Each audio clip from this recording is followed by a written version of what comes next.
നമ്മളിപ്പോൾ ഇഞ്ചി നമ്മൾ ഓൾറെഡി ഇവിടെ വറുത്ത് വെച്ചിട്ടുണ്ട്. ഇഞ്ചി നമ്മളിങ്ങനെ പുളിയിഞ്ചി ഇത് ഇഞ്ചി നമ്മൾ വളരെ നൈസായിട്ട് കട്ട് ചെയ്തിട്ട് നല്ലോണം ഇതാണ് ഇത് ഈ ഇങ്ങനെ ഒടിയുന്ന രീതിക്ക് നമ്മൾ ഇഞ്ചി വറുത്ത് വെച്ചിരിക്കണം. അത് ഇത് ഈ പൊസിഷൻ ആവുന്നതിനും വരെ 1/2 കിലോ വാളംപുള്ളി നമ്മൾ നല്ലോണം വെള്ളത്തിലിട്ട് നല്ലോണം അരിച്ചെടുത്തിട്ട് നമ്മൾ നല്ലോണം പിഴുങ്ങി വെച്ചിരിക്കുന്ന പുളിയാണ് അത് നമ്മൾ അരിച്ചിലേക്ക് ഒഴിക്കണം.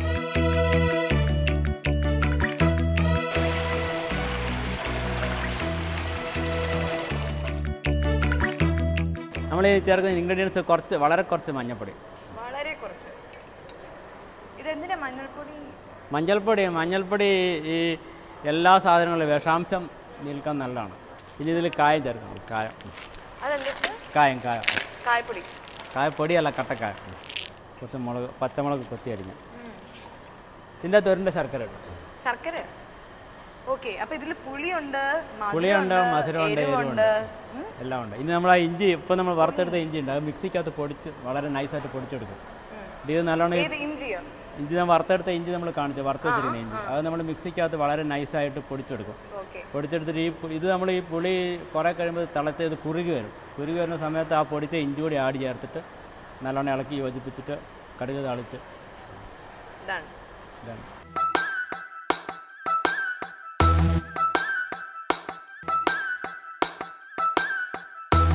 അപ്പോൾ നമ്മൾ 1/2 കിലോ പുളി അതിൽ പിഴിഞ്ഞ് വളരെ നല്ലോണം പിഴിഞ്ഞ് അതിൻ്റെ എടുത്തതിൽ ഒഴിച്ചിട്ടുണ്ട്.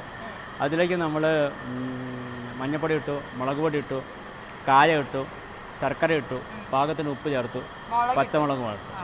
ഇനി ഇത് ശരിക്കും തിളച്ചിട്ട് നല്ലോണം കുറുകി വന്നു കഴിയുമ്പോൾ നമ്മളിതിൽ ആ ഇഞ്ചി നമ്മൾ വറുത്ത് വെച്ചിരുന്നു. അപ്പോൾ 500 പേർക്ക് 3.5 കിലോ ഇഞ്ചിയാണ്. 3.5 കിലോ ഇഞ്ചി 1000 പേർക്ക് 7 കിലോ ഇഞ്ചിയാണ്. 3.5 കിലോ ഇഞ്ചി വറുത്ത് പൊടിച്ച് ഇതിൽ ആഡ് ചെയ്ത് അതൊരു പേസ്റ്റ് ടൈപ്പ് ആകുമ്പോൾ നമുക്ക് പേസ്റ്റ് ടൈപ്പ് എന്ന് വെച്ച് കഴിഞ്ഞാൽ കുറച്ച് കുറുകി വരും നല്ലോണം. ഇതിപ്പോൾ ഇഞ്ചി കുറുക്കണമെന്നായില്ല, നിങ്ങൾക്ക് വെറും വെള്ളം കുറേ കഴിയണം കണ്ട രസം പോലെയാണ്.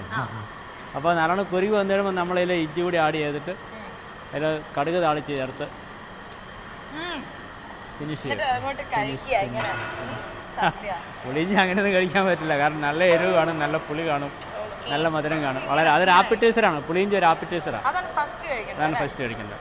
ഇഞ്ചിയും പുളിയും കൂടി ചേർന്ന ഒരു ആപ്പിറ്റൈസറാണ്. അതാണ് അതിൻ്റെ അഡ്വാൻറ്റേജ്. ഇപ്പോൾ വെജിറ്റേറിയൻ സദ്യക്കകത്ത് അതിൻ്റെ 6 രസങ്ങൾ അതിൻ്റെ 6 രസങ്ങളും നമുക്ക് അനുഭവവേദ്യമാകത്തക്ക രീതിയിലാണ് അതിൻ്റെ എല്ലാ നമ്മൾ ഉണ്ടാക്കിയിരിക്കുന്നത്. അതായത് കാളന് ശരിക്കും പുളിക്ക് കാളൻ ചേർക്കുന്നു, മധുരത്തിൻ്റെ പായസം എടുക്കുന്നു, ചവർപ്പിന് നമ്മൾ പാവയ്ക്ക കിച്ചടി എടുക്കുന്നു, കയ്പ്പിന് നാരങ്ങ വയ്ക്കുന്നു, പിന്നെ നമ്മൾ മധുരത്തിൻ്റെ പായസത്തിൻ്റെ കാര്യം പറയും. ഇതൊന്നും ഇല്ലാത്തൊരു ന്യൂട്രൽ സാധനമുണ്ട്, അതാണ് ഓലൻ.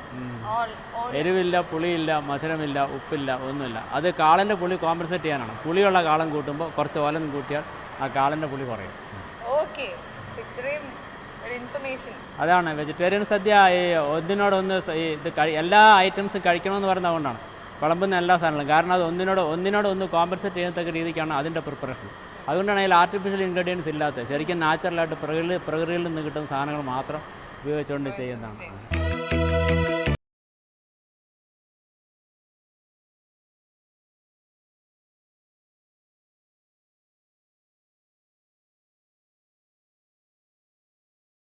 ഇങ്ങനെ പൊടിച്ച് വെച്ചിരിക്കുകയാണ്. ഇത് അത്രയും ഇഞ്ചി പൊടിച്ചപ്പോൾ ഇത്രേ ഉള്ളൂ.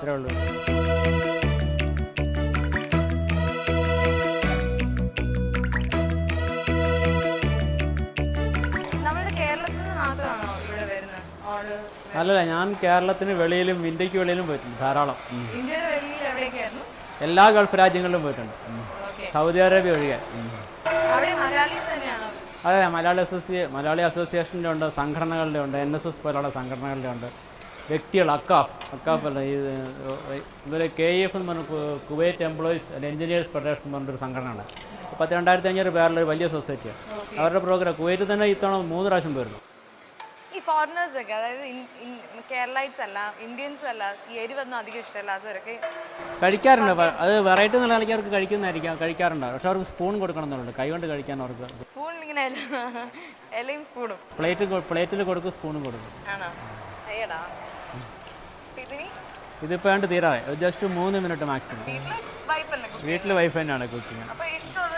എല്ലാം ഇഷ്ടമാണെന്ന് പറയും, ജീവിക്കണ്ട മോളെ. അപ്പോൾ ഇതായി. ഇനി ഇത് തണുത്ത് കഴിയുമ്പോൾ നമുക്കിത് ടേസ്റ്റ് ചെയ്യാം. ഇത് നമ്മൾ വേറൊരു പാത്രത്തിലേക്ക് പകർന്ന് മാറ്റി അതിൽ കടുക് താളിച്ച് ചേർക്കാം. നല്ലൊരു സ്മെല്ല്.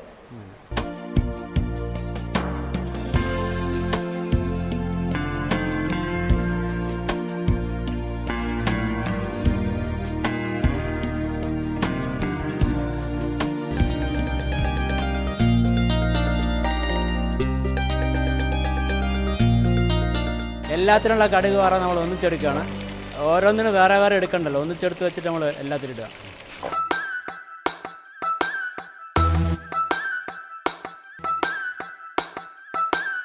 അപ്പം നമ്മളിതിന് പുളിയിഞ്ചി പണിയൊക്കെ കഴിഞ്ഞ് തിരിക്കുകയാണ്. നമ്മളിതിൽ കടുക് വറ ചേർത്താൽ മാത്രം മതി.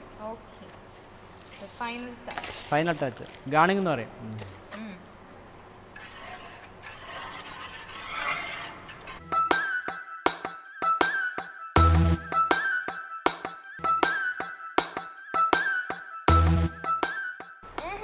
പ്രമാദം. Thank you.